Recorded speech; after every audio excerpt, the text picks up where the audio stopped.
Hello students, welcome to PIT YouTube channel. बच्चे lecture हमारा BBA second year marketing management का है। Unit 5 पे आके हम लोग मार्केटिंग रिसर्च कर रहे हैं। हम लोग इसमें ठीक है मार्केटिंग रिसर्च के मीनिंग और वो मीनिंग और वो बता चुकी हूँ मैं आपको इम्पोर्टेंस। और आज हम पढ़ेंगे प्रोसेस एंड स्कोप। ठीक है, क्या प्रोसेस है, किस तरह से आप लोग मार्केटिंग रिसर्च करते हैं, ये क्या स्कोप है इसका। ठीक है कि मार्केटिंग रिसर्च को आप कितनी आगे तक ले जा सकते हैं। ठीक है, तो देखिए marketing research process and scope. Marketing research is a systematic collection, analyzing and interpretation of data pertaining of market to the market condition. ठीक है, तो मार्केटिंग कंडीशन की जितना भी डेटा होता है आपका उसको कलेक्ट करना, एनालाइज करना, इंटरप्रेट करना, वो आपका किसमें आता है बेटा, मार्केटिंग रिसर्च के अंदर आता है। ये सब चीजें आप मीनिंग में अभी पीछे पढ़ के आए थे, लास्ट लेक्चर हम लोगों ने पढ़ा था। ठीक है, तो मार्केटिंग रिसर्च प्रोसेस की बात करते हैं तो to begin with the marketing research following steps has to be followed. ठीक है, कुछ स्टेप्स हैं जो आपको फॉलो करने पड़ेंगे मार्केटिंग रिसर्च प्रोसेस के लिए। तो देखिए the first step is define the problem. सबसे पहले आपको पता होना चाहिए कि मार्केट में आपको प्रॉब्लम क्या है, आपके पास किस प्रॉब्लम को लेकर आप लोग मार्केट में रिसर्च कर रहे हैं।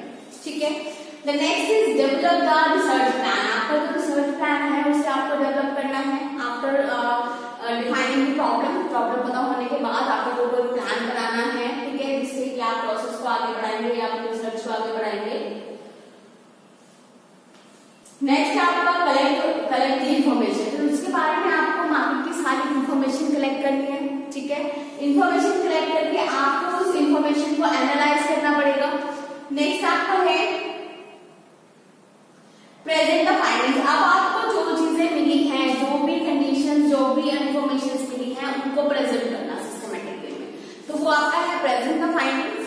And last is make the decision. ठीक है, फिर आपको उस पर डिसीजन लेना है कि आपको क्या इन्फॉर्मेशन मिली है, कितना आपको उस पर क्या डिसीजन लेना है, अपनी सेल बढ़ानी है या आपको नए मार्केट की तरफ जाना है, उस मार्केट में आपको किस तरह की चीजें मिल रही हैं।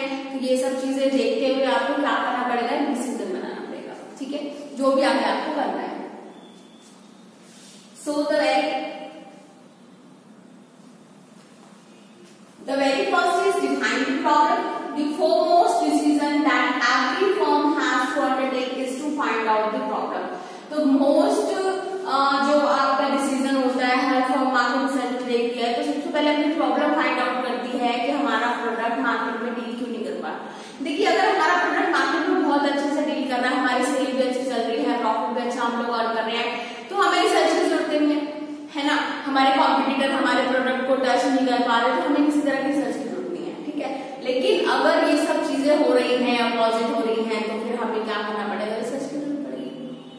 उसमें सबसे पहले आप लोगों को क्या प्रॉब्लम आइडेंटिफाई करनी पड़ेगी। भाई आपके कॉम्पिटिटर का जो प्रोडक्ट है वो आपसे हायर क्वालिटी में हो गया या लोअर प्राइस में है, या लोअर प्राइस में है तो वो लोग कैसे डील कर रहे हैं, क्या प्रॉफिट कम अर्न कर रहे हैं या प्रॉफिट हमसे ज्यादा अर्न कर रहे हैं, कैसे हमसे ज्यादा प्रॉफिट अर्न कर रहे हैं, उनके प्रोडक्ट की जो मैन्युफैक्चरिंग या प्रोडक्शन कॉस्ट है या फिर रॉ मटेरियल की जो कॉस्ट है वो कंपेयर कर रहे हैं या नहीं, सब चीजें हमें निकालनी पड़ेगी।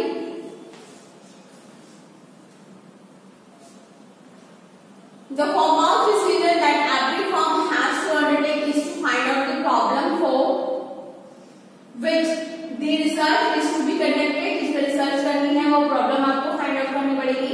The problem must be defined adequately because it is too vague, then it may result in wastage of scarce resources. ठीक है, if it is too narrow, अगर बहुत ज्यादा वास्ट है तो आपके रिसोर्सेज की वेस्टेज होगी।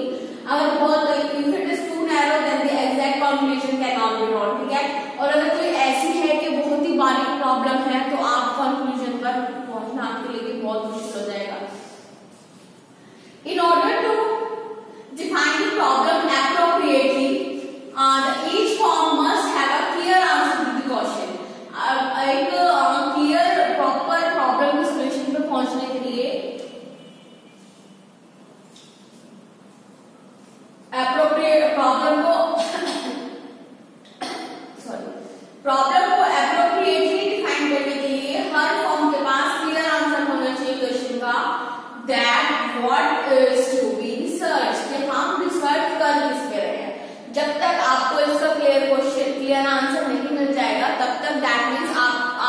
प्रॉब्लम में सॉर्ट आउट करेंगे, ठीक है। And why the research is to be done, और रिसर्च क्यों करें हम, ठीक है। एक तो कि रिसर्च करनी क्या है, ठीक है, और क्यों करनी है, ठीक है। क्यों और करनी क्या है तब भी आपकी प्रॉब्लम आपको पता चल जाएगी, तो क्यों करनी है तब भी आपको प्रॉब्लम पता चल जाएगी। तो प्रॉब्लम को फाइंड आउट करने के लिए सबसे पहले आपको ये चीजें, ये 2 क्वेश्चन के आंसर जरूर पता होना चाहिए, ठीक है।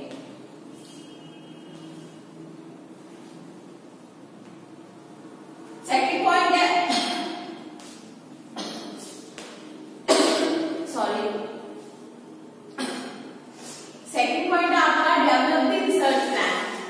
This step involves gathering the information relevant to the research objective.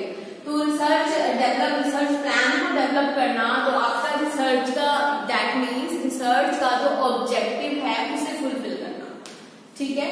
तो देखिए फर्स्ट है data sources. This researcher can collect data pertaining to the research problem from either the primary sources or secondary sources or both of sources of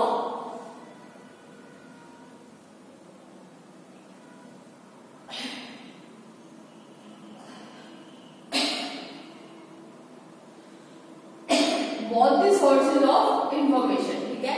तो सबसे पहले आप लोगों को data collect करना है, तो डेटा किस तरह का होना चाहिए। देखिए आप प्राइमरी सोर्स भी अपनी रिसर्च के लिए डेटा कलेक्ट कर सकते हैं और सेकेंडरी सोर्स भी कर सकते हैं, या फिर दोनों ही तरह से आप अपने डेटा को यूज कर सकते हैं, ठीक है। प्राइमरी और सेकेंडरी तो पता होगा आप लोगों को। प्राइमरी डेटा मैंने आप लोगों को पढ़ाया था ना लास्ट ईयर। प्राइमरी कौन सा होता है, जो फर्स्ट हैंड होता है, जो आप पर्सनली जाकर कलेक्ट करते हैं, ठीक है, इंडिविजुअली मीट करके। और सेकेंडरी कौन सा होता है, जो आप किसी का पहले से तैयार किया हुआ डेटा यूज कर लेते हैं, ठीक है। The primary source is the first hand data. देखिए बता दिया उन्होंने, that does not exist in any books, research report, whereas the secondary data is the second hand data which is available in the books, journals and reports etc. ठीक है। तो primary first hand होता है और secondary data second hand होता है, ठीक है। नेक्स्ट है आपका research approaches. The secondary data are readily available in the books। तो आपको जो सेकेंडरी डेटा होता है वो अवेलेबल होता है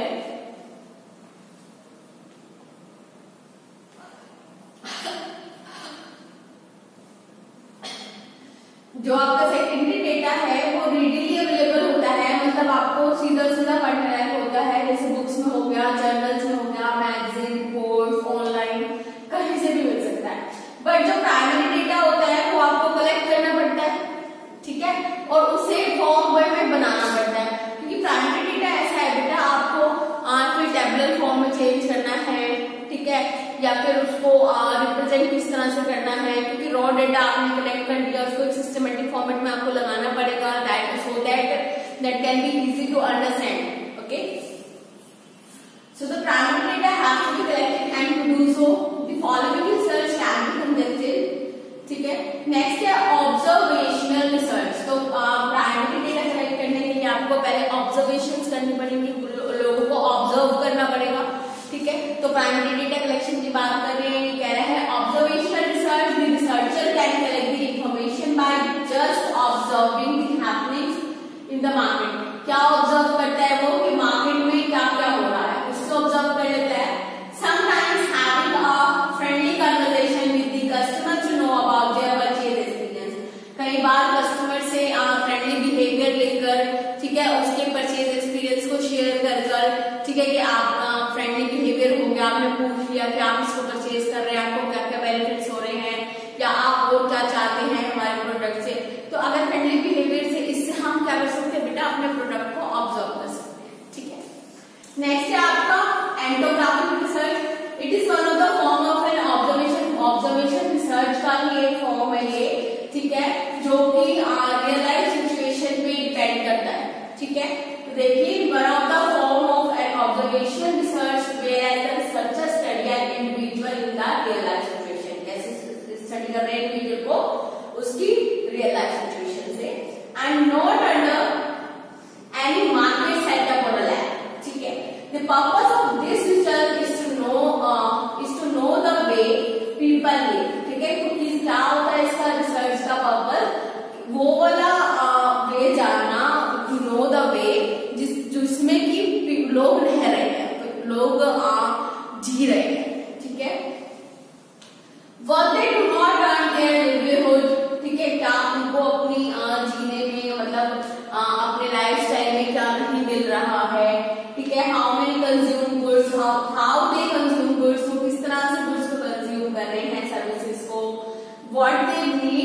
there personal life, professional life etcetera, और उन्हें अपने पर्सनल और प्रोफेशनल लाइफ में क्या क्या किस चीज की जरूरत है, ये सब चीजें हम एनालाइज करते हैं। ठीक है, नेक्स्ट है आपका फोकस ग्रुप रिसर्च। ठीक है, तो ग्रुप पे हम एक ग्रुप बना दिया है। ठीक है, तो ये ग्रुप आपका 6 to 10 पीपल्स का होता है। ठीक है, तो उनकी एक गैदरिंग बना लिया हम लोगों ने, उस पर हम लोग रिसर्च कर रहे हैं, तो ये फोकस कर रहे हैं, तो ये फोकस ग्रुप रिसर्च होता है। ठीक है, it is a form of group discussion. क्या है ये? ग्रुप डिस्कशन की फॉर्म है, where in 6 to 10 people gather, 6 से 10 लोग इकट्ठे होते हैं and discuss the common topic given by the moderator, और मॉडरेटर आपको जो कॉमन टॉपिक देता है उस पर आप डिस्कशन करते हैं। ठीक है, a moderator is a person who conduct the group discussion. ठीक है, मॉडरेटर कौन होता है? जो ग्रुप डिस्कशन स्टार्ट कर रहा है आपका, and is skilled in group dynamics. ठीक है, और वो स्किल्ड होना चाहिए आपको ग्रुप डायनेमिक्स में। ही also keep the distance focus on the topic so that the relevant information can be obtained from the group member. ठीक है, तो वो अपने टॉपिक पे फोकस होना चाहिए डिस्कशन के, जिससे कि वो अच्छे से अच्छी इंफॉर्मेशन या फिर क्या कस्टमर के रिव्यूज वगैरह गैदर कर सके अच्छे से। ठीक है, नेक्स्ट है आपका सर्वे रिसर्च। सर्वे यही है कि आपने यहाँ एक डिस्क्रिप्टिव रिसर्च सर्वे किया है जगह जगह जाकर। ठीक है, तो उस पर बेस्ड होगा ये। There are the descriptive research generally conducted to know about the customer knowledge about the product। ठीक है, कस्टमर की नॉलेज को के लिए आप सर्वे करा रहे हैं प्रोडक्ट से रिलेटेड। देयर प्रेफरेंसेस, उनकी प्रेफरेंसेस क्या क्या है, एंड सेटिस्फेक्शन लेवल क्या है। ठीक है, the best way to conduct survey is through the questionnaire. ठीक है, तो सर्वे कराने का बेस्ट वे क्या होता है? क्वेश्चनेयर अरेंज कराना। क्वेश्चनेयर क्या होता है? क्वेश्चनेयर में लॉट्स ऑफ क्वेश्चंस होते हैं, आपका नाम क्या है, आप करते क्या है, इस तरह का एक मतलब आप किस तरह के प्रोडक्ट में इंटरेस्टेड हैं, किस तरह के प्रोडक्ट में नहीं है, मार्केट में कौन सा प्रोडक्ट आप यूज कर रहे हैं। तो अपने प्रोडक्ट से रिलेटेड हम लोग जब एक क्वेश्चनर कंप्लीट का वो कर लेते हैं, मतलब बना लेते हैं, तो उसके प्रिंट करा लेते हैं हम लोग। ठीक है, तो अगर हमने मार्केट में 10 बंदों को भी वो क्वेश्चनर पकड़ाया और उन्होंने आपको भर के दिया है, तो वो बेटा आपका क्या होता है? सर्वे रिसर्च। ठीक है, नेक्स्ट है आपका behavioural data. The customers actual purchase at the store। Behavioural data क्या होता है बेटा? कि ये कस्टमर के बिहेवियर से हमें पता चलता है कि कस्टमर चाह क्या रहा है, कस्टमर चाहता क्या है खरीदने का, उसके मतलब उसके माइंड में क्या प्लान है, किस तरह की चीज खरीदना चाहता है। ठीक है, एक हम माइंड सेटअप करके निकले ये लाएंगे, लेकिन शॉप पर गए हमारा माइंड बदल गया, हमें कुछ और चीज अच्छी लग गई। ठीक है, या शॉपकीपर ने कहा कि आप ये ले लो, ये चीज ज्यादा अच्छी है, या हमारा ही माइंड सेट बदल गया देखकर उसे। तो ये क्या है बेटा? बिहेवियर है। ठीक है, तो कस्टमर जिस चीज को खरीदता है उससे बिहेवियर अराइज होता है हमारा। देखिए, the customer actual purchase at the store. जो एक्चुअल परचेज है वो रिफ्लेक्ट करता है कस्टमर के बिहेवियर को and the choice of the product, और उसकी प्रोडक्ट्स की चॉइसेस को। Thus, observing what consumers are buying gives more accurate information about the customer rather than planned answer given by them in the survey। तो सर्वे में वो क्या होता है बेटा? हम लोग प्लान आंसर दे देते हैं कई बार कि हाँ हमने माइंड में सोचा, हम यूज तो कर रहे हैं क्लीनिंग प्लस। ठीक है, सर्वे आया तो आप अपने आप को बेटर दिखाने के लिए हमने लिख दिया नॉर्मल या फिर ड्रेसिंग। ठीक है, एक बेटर एक प्रोडक्ट लिख दिया हम लोगों ने। तो इस तरह की जो चीजें हैं क्वेश्चनर वाली, सर्वे वाली, वो आपकी रॉन्ग में हो सकती है एक बार को। ठीक है, कि पीपल गलत बता सकते हैं, लेकिन जो बिहेवियर है, जो मार्केट में जाकर बंदा खरीद रहा है, लोग खरीद रहे हैं, उसको देखकर अगर हम लोग करें तो फिर बेटा ये क्या होता है आपका? किस तरह का डेटा होता है आपका? बिहेवियर डेटा होता है। ठीक है, नेक्स्ट है आपका एक्सपेरिमेंटल रिसर्च। तो ये एक्सपेरिमेंट पे डिपेंड करता है आपका। ठीक है, तो देखिए पढ़िए जरा। This is done to find out the cause and effect relationship. क्या होता है ये? कॉज एंड इफेक्ट रिलेशनशिप, मतलब क्या कारण था और उसका क्या रिफ्लेक्शन आया, मतलब क्या रिजल्ट आया। तो ये कौन सा होता है बेटा? आपका कॉज एंड इफेक्ट रिलेशनशिप होता है। ये आपका क्या होता है? एक्सपेरिमेंटल रिसर्च में आता है। This research is undertaken to study the effect of change in the consumer behavior due to the change in the product attribute। ठीक है, प्रोडक्ट में कोई चेंजेस आ गया है। ठीक है, तो आप कस्टमर के टेस्ट का नहीं रहा वो, या कस्टमर की सोच उसकी तरफ मूव कर गया, तो ये कॉज क्या था कि इफेक्ट प्रोडक्ट के एट्रीब्यूट में चेंज आ गया, इफेक्ट क्या पड़ा, कस्टमर दूसरे उसकी तरफ मूव हो गया। ठीक है, तो ये क्या बेटा आपका कौन सा होता है experimental cause and effect relationship. Next आपका सैम्पलिंग प्लान। सैम्पलिंग प्लान में वही है कि हम लोग सैंपल शो करें, है ना, और उसके रिव्यूज लें। ठीक है, तो once the research approach is decided, the researcher has to design a sampling plan and have to decide on the following. ठीक है, तो sampling unit that is whom shall be surveyed. Sampling unit आपको define करनी पड़ेगी कि किस पे आप सर्वे कर रहे हैं। सैंपल साइज आपको डिफाइन करना पड़ेगा। How many individuals in the population shall be served. ठीक है, कितनी यूनिट्स आपको सैंपल की निकालनी है पब्लिक में। The sampling procedure, how the respondent shall be chosen. ठीक है, किस तरह से हमारे हम रिस्पोंडेंट चूज करेंगे। ठीक है, तो ये सैम्पलिंग के थे आपके। नेक्स्ट है आपका कॉन्टेक्ट मेथड। कॉन्टेक्ट मेथड में हम सीधा पर्सन से ईमेल के थ्रू, टेलीफोन के थ्रू, है ना, या फिर आपका एक और है हाँ ऑनलाइन हम लोग देख सकते हैं, पर्सन से कांटेक्ट कर सकते हैं। जिस तरह से आपने फेसबुक पे देखा ऊपर मार्केट प्लेस का एक साइन आता रहता है, देखा किसी ने? अगर नहीं देखा तो नोटिस करना जरा, मार्केट प्लेस का साइन आता रहता है, उस पर आप क्लिक करेंगे तो आपको अलग अलग मार्केट एक्सप्लोर करने के लिए मिल जाएगी आपके आसपास की एरिया की ही। इससे बच्चे क्या होगा, इससे क्या होगा बेटा, इससे आप लोगों का कांटेक्ट बनेगा या फिर डीलर का आपसे पब्लिक से कांटेक्ट बनेगा। उसे पता चलेगा बंदा किस तरह की चीजें एक्सप्लोर कर रहा है, या फिर मैं अगर किसी चीज में डील कर रहा हूँ तो मैं इसको इस तरह से किस तरह से बढ़ा सकता हूँ। ठीक है, तो देखिए कांटेक्ट मेथड में the researcher has to choose the medium through which the respondent can be contacted. आपको चूज करना पड़ेगा रिसर्चर को कि किस तरह से हम लोग पर्सन से कांटेक्ट कर सकते हैं। रिस्पोंडेंट कैन बी रीच्ड, कैसे रिस्पोंडेंट तक पहुंचा जा सकता है, ईमेल के थ्रू, टेलीफोन के थ्रू, ठीक है, पर्सन किसी पर्सन के थ्रू या फिर ऑनलाइन आप कांटेक्ट कर सकते हैं। ठीक है, थर्ड पॉइंट था आपका कलेक्ट द इंफॉर्मेशन। तो इंफॉर्मेशन जितनी भी है, ये आपका मोस्ट एक्सपेंसिव मेथड है मार्केट रिसर्च का। This is one of the most expensive method of the marketing research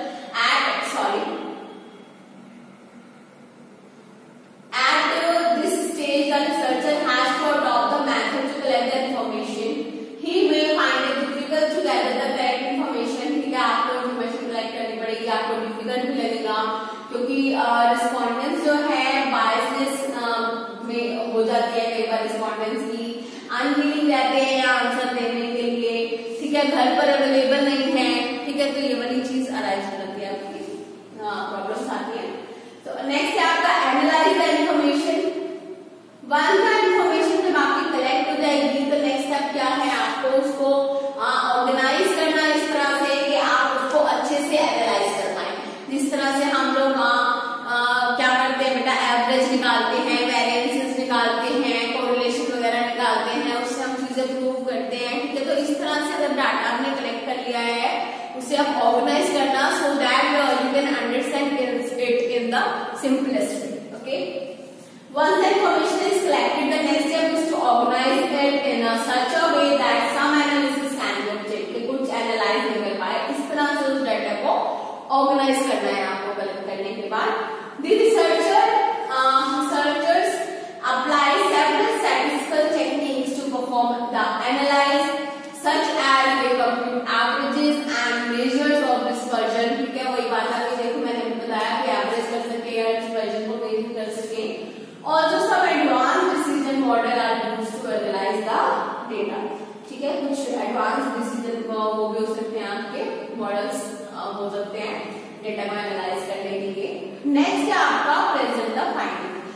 एक बार आपने डेटा कलेक्ट भी कर लिया है, ठीक है, उसे एनालाइज भी कर लिया है, अब आपको उसे प्रेजेंट करना है। प्रेजेंट कहाँ करना है, आपको मार्केट जो भी रिसर्चर है उसको प्रेजेंट करना है, कहाँ पर, कंपनी के मैनेजर को या बोर्ड ऑफ डायरेक्टर्स को, सीईओ को, उसके सामने आपको जितनी भी फाइंडिंग्स आपको मिली हैं, ठीक है, जो भी डेटा आपने गैदर किया है, एनालाइज किया है, उसको अब आपको प्रेजेंट करना है।